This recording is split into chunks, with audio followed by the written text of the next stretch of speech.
Here's a hard truth that most agencies will never tell you, and that's that digital advertising doesn't always work. In fact, stats show that, many efforts end up burning lots and lots of cash. So today, I'm going to explain why so many companies do not get a return from digital ads and what is really happening inside the platforms and what you can do about it. So I'm going to keep this simple and direct, no hype, no promises, just facts and a game plan that you can start using. So digital advertising is huge. The total market is now measured in the trillions. And most businesses spend their money on the top three platforms, Google, Meta, and TikTok. The promise is clear targeting, smart algorithms, and easy tracking. But the reality is a bit mixed. A small group of very large advertisers gets most of the gains, while a lot of small and mid-size advertisers don't make any money at all. Many stop within 90 days because they don't see any profit. So let's dive into averages and medians. Platforms, as well as most agencies, talk about averages. You hear things like $2 back for every dollar spent. You hear average ROAS around 3. That sounds good, but the average is pulled up by giant advertisers with huge budgets, strong data, and huge teams. The median advertiser, especially a small business, often doesn't surpass break even. The distribution is uneven, and a minority gets most of the return while a larger group struggles. So if you're not seeing profit right now, you're not alone. You're in a very common group. Failure shows up in 3 ways. The first is simple loss. You spend $1 and get less than $1 in revenue. The second is unprofitable revenue. You get sales, but not enough to cover your costs and margin. For example, if your margins are 20%, you might need 5 times return just to break even. If you hit 3 times return, it looks good in the ad platform, but you're still losing money. So the third is measurement failure. The ads help, but tracking is broken. Post-privacy rules and cross-device gaps hide results. The dashboard shows 0 or very low returns. You pause what might be working because you can't see it. All 3 end up in the same place. Spend stops because the numbers don't add up. And costs are rising. In many markets, Google clicks cost more than last year. Meta CPMs and CPCs are up during busy seasons. When input cost goes up, your conversion rate has to go up just to stand still. In several service categories, conversion rates went down last year. Finance and legal were hit hard. That squeezes the middle. That same spend buys fewer real results. That is a core reason more accounts slide from profit to loss. Now, let's take a look at Google. Search traffic has intent. That is still true, but audits of real accounts show a pattern. A small slice of that spend makes the money. A large slice does nothing. It's very common to see an account where 10% of the spend drives the revenue and the other 90% is waste. That waste has reasons. Broad match pulls in those loose searches. Mobile traffic lands on pages built for desktop. Search partners take budget with weaker results. And automation pushes spend to places you didn't really pick. So if you have a small budget, the math gets worse. Average cost per lead on Google rose. If your budget only buys a handful of leads and your close rate is normal, you may never reach break even before the end of the month. You churn out before the system learns. The problem is not that search is bad. The problem is that small numbers make the math unforgiving. Industry also matters. In 2024, product sellers in some retail groups saw better conversion rates on Google. Service categories with high click costs and lower conversion rates struggled. That split is important. You can't copy a tactic across industries and expect the same result. Your category sets part of the ceiling. So now with Meta, for years, Meta was the main growth engine for many direct sellers. That was before the big privacy change on iOS. After that, reported return dropped a lot. Actual overall efficiency dropped a bit, but not as much as the dashboard suggested. That gap created doubt. Many advertisers cut spend even when the total business revenue didn't fall as much. On top of that, a look at the spread of results shows a hard truth. The bottom quarter of accounts in several industries shows 0 attributed return. So That means at least 1 in 4 is seeing nothing in platform numbers. That's a failure zone. Even in strong verticals, the bottom group loses most of what they spend. In late 2024, many buyers also saw unstable delivery. Proven ads would stall or stop spending. Winners would fade without warning. The system seemed to spread impressions across many advertisers to keep the pool active. That makes it harder to keep a top return, and it makes scaling uneven. Now let's look at TikTok. TikTok can work very well in short bursts. It also is the most volatile. Many brands fail to reach profit and drop out. The reason's pretty simple. The videos must hook in the first 3 seconds. Most branded videos don't do that. Even when they do, the win may last days, but definitely not months. And then creative burns fast. If you spend a lot to produce each video and then the ad dies after a small spend, you're going to lose money even if the media ROAS looks good. So to win here, you need a steady flow of low-cost, native-feeling videos and a fast editing loop. Many small teams don't have that yet. So there are also silent drains across all of these platforms. Invalid traffic is one, bots and fake clicks take a share of your budget. That's the reality. That share isn't tiny. It's large enough to erase the entire profit margin for many accounts. This gets worse on some non-search networks.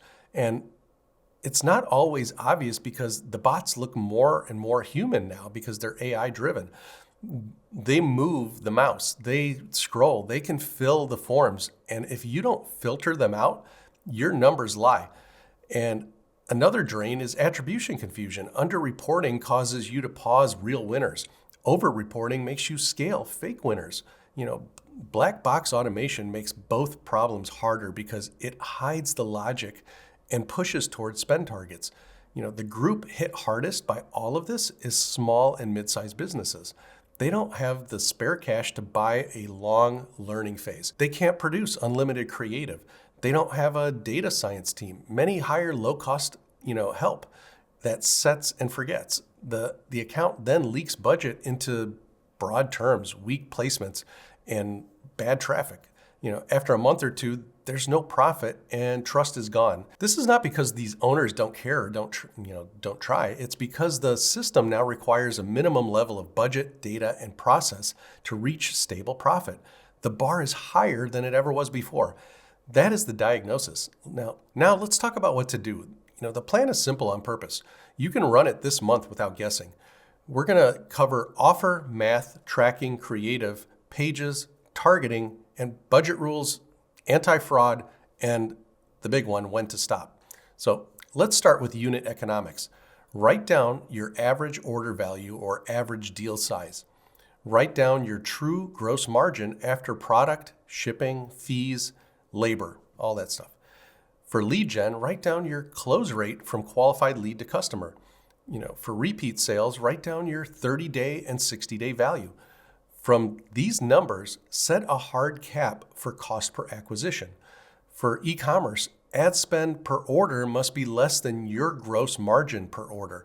For lead gen, multiply your margin per deal by your close rate. That gives you your max cost per qualified lead. If the clicks in your marketing make that cap impossible, ads will not work yet. So fix margin, price, or close rate first. It's easier said than done, but that's the reality. So next, fix your tracking. Choose one primary conversion per funnel. For e-commerce, it's the order.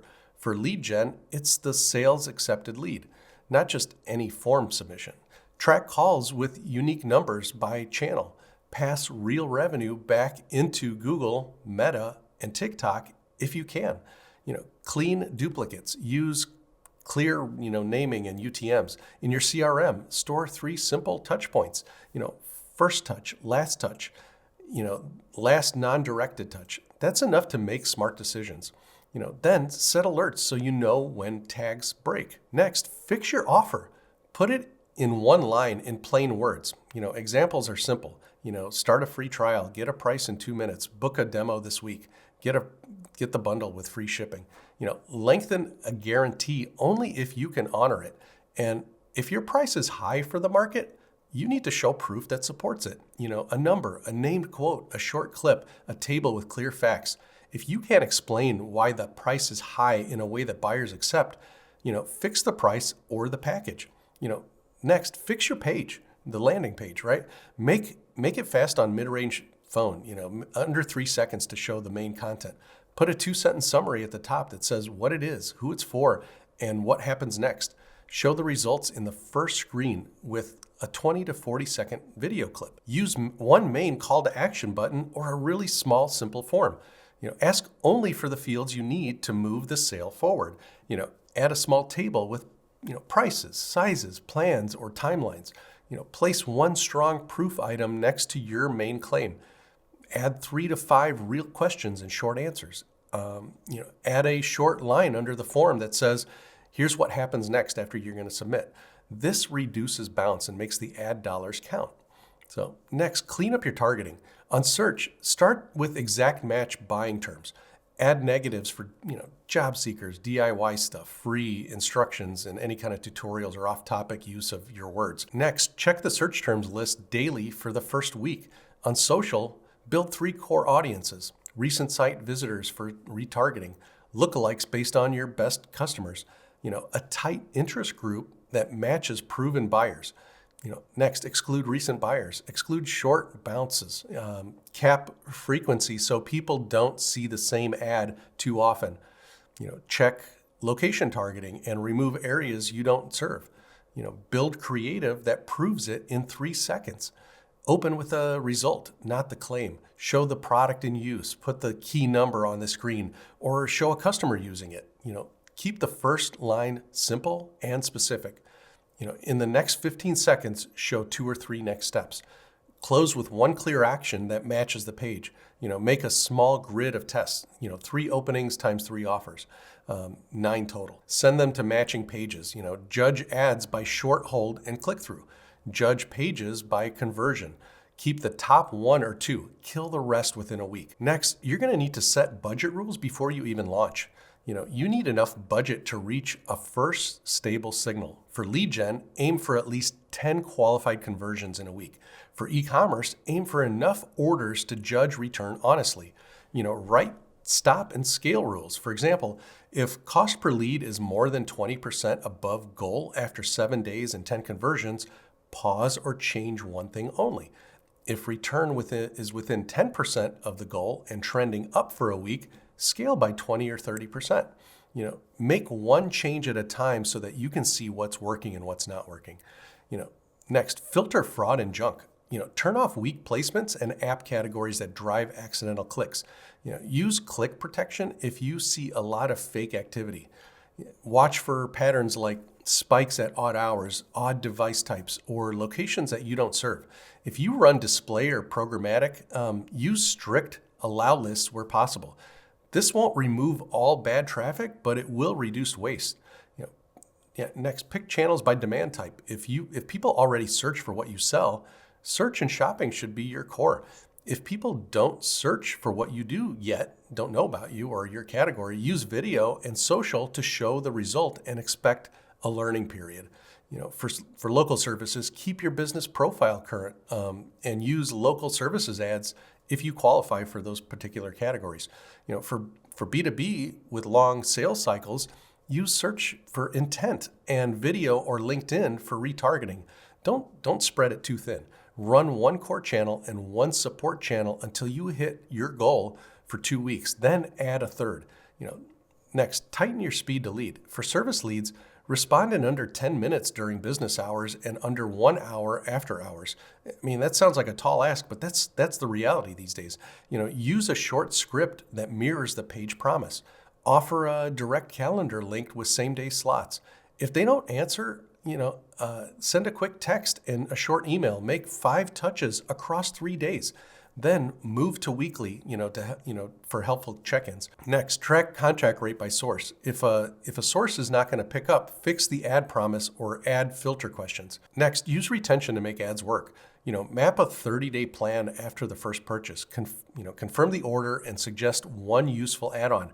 Send setup tips. Send a checklist. Offer a match cross-sell. Check for issues, offer a small reorder or bundle, ask for a review. When repeat value rises, your allowed cost per new customer rises as well. That turns borderline campaigns into winners without raising any of your bids. So next, know when not to scale, right? If your product is still in discovery, do small tests or do direct outreach first. Use interviews, wait lists, and small pilots to learn, the message and the price. If your category has very high click costs and your margin is thin, step back and rethink the model before you burn any more spend. If your sales cycle is long, stop judging on last click sales. Use only cost per sales accepted lead and pipeline created as your metrics. If your reviews are weak, focus on improving your service and getting that better proof for a month before you start pushing ads. So here's how to act on this study in a positive way. Start with a reset meeting. Bring your unit economics, bring your top 5 pages, bring your current offers, bring a short list of your best and worst creative. Don't bring platform averages. They don't run your business. Next, do this step by step over the next 30 days. Week 1, set your break-even caps, fix tracking, and rewrite the offer in plain words. Add the 2-sentence summary to your landing pages. Add 1 proof video and 1 small table. Compress images, check mobile speed. Next, week 2, launch a tight test with clear rules. 1 core channel, 1 support channel, exact match or tight audiences. Produce 9 creative units if you can swing it. Stop and scale by the rules. Week 3, audit lead quality and post-purchase value. Listen to the calls. Read form notes, adjust your keywords, audiences, and page copy so you filter in the right people. Add a simple follow-up sequence. Moving on to week 4, keep the winner, kill the loser, and add 1 new test that comes from a real question buyers asked. After 30 days, decide with clear eyes if you are within reach of your goal and trending up. Scale slowly. If you are far from your goal and changes didn't move the needle, stop and work on the product, the price, or the service. Paid media is not going to fix a product the market doesn't want at a price that you need. That is not failure. That's information. Use it to change the thing that matters most. So use this knowledge to protect your money and build a reliable system. Respect the base rate. Most small campaigns fail when they ignore the math, the page, the proof, the follow-up. Many can win when they address those things and keep these items in order. Keep tests small and fast. Keep records of what changed and what happened. Share the numbers weekly. And then most importantly, be ready to pivot. Don't rely on the averages, judge your own data. That's how you turn a hard market into a, workable plan. The goal is simple. Spend where you can to prove profit. Cut what you can't prove. Fix the offer and the page before you buy more traffic. Use fast, honest tests. And when you find a repeatable path, scale it, but with care. When you don't, stop quickly and put your time into the product and the customer.